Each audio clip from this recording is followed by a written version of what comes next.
మంచిర్యాల జిల్లాలో పర్యటిస్తున్న deputy CM Bhatti విక్రమార్కను అడ్డుకోవాలని BJP పిలుపునిచ్చింది. ఈ సందర్భంగా బీజేపీ రాష్ట్ర ఉపాధ్యక్షులు రఘునాథ్ వెర్రబల్లి మాట్లాడుతూ ఎన్నికల సమయంలో సింగరేణి కార్మికులకు ఇచ్చిన హామీలను నెరవేర్చడంలో కాంగ్రెస్ ప్రభుత్వం విఫలమైందని మండిపడ్డారు. ముఖ్యంగా ఇళ్ల పట్టాల సమస్య, మౌలిక వసతుల కల్పనపై నిర్లక్ష్యం వహిస్తున్నారని ఆరోపించారు.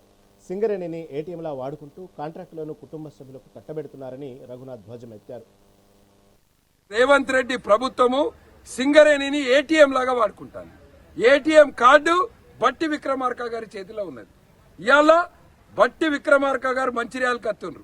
బట్టి విక్రమార్క గారిని మేము భారతీయ జనతా పార్టీ తరఫున పిలుపునిస్తున్నాము.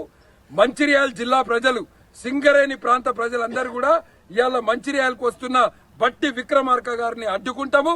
సింగరేణికి ఇచ్చిన హామీలు, సింగరేణి కార్మికులకు ఇచ్చిన హామీలు, క్వార్టర్ల సమస్యలు, అదేవిధంగా ఇక్కడ ఉన్న పట్టాల సమస్య పరిష్కరించేంత వరకు కూడా భారతీయ జనతా పార్టీ ఇవాళ సింగరేణికి అండగా ఉంటది. ముఖ్యమంత్రి